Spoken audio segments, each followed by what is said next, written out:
অভ্যাসকে পরিবর্তন করতে হলে পরিবেশকে পরিবর্তন করতে হয়। একে বলা হয় এনভায়রনমেন্ট প্রাইমিং। আপনি যদি আপনার আনহেলদি ফুড হ্যাবিটটাকে চেঞ্জ করে একটু হেলদি ফুড হ্যাবিটের দিকে আসতে চান, তাহলে আপনি যে কয়েকটি কাজ করতে পারেন। প্রথমেই আপনি আপনার ফ্রিজ, প্যান্ট্রি অথবা কিচেন থেকে যত ধরনের আনহেলদি ফুড আইটেম আছে সেগুলোকে সরিয়ে দিয়ে সেগুলো হেলদি ফুড দিয়ে রিপ্লেস করার চেষ্টা করুন।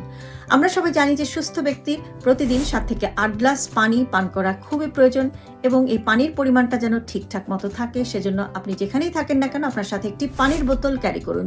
ট্রাই করবেন যে প্লাস্টিকের বোতলকে অ্যাভয়েড করে তার বদলে কাঁচ অথবা স্টেনলেস স্টিলের বোতল ইউজ করতে, এবং আপনি চাইলে একটু ফ্যান্সি পানির বোতলও ব্যবহার করতে পারেন। পানির বোতলটা যদি দেখতে সুন্দর হয় তাহলে দেখবেন যে আপনার পানি পান করতে ইচ্ছা হচ্ছে, এবং পানির বোতলটিকে সবসময় আপনি আপনার চোখের সামনে রাখার চেষ্টা করবেন।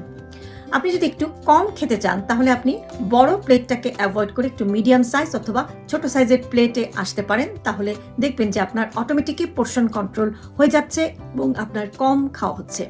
এছাড়াও আরেকটি কাজ আপনি করতে পারেন, ঘরের বাইরে যখন আপনি থাকেন তখন আপনি চেষ্টা করবেন যে আপনার সাথে কিছু ড্রাই ফ্রুট অথবা কিছু বাদাম অথবা সামান্য কিছু ফল ক্যারি করতে। তাহলে যখনই বাইরে থাকলে আপনার খিদা লাগে তখন আপনি কিন্তু সেই হেলদি খাবারগুলো একটু খেয়ে নিতে পারেন। এভাবে আপনার পরিবেশের সাথে আপনি যদি আপনার ফুড হ্যাবিটটাকে অ্যাডজাস্ট করতে পারেন তাহলে দেখবেন যে অটোমেটিকলি আপনার হেলদি খাবারের হ্যাবিটটা শুরু হয়ে যাচ্ছে।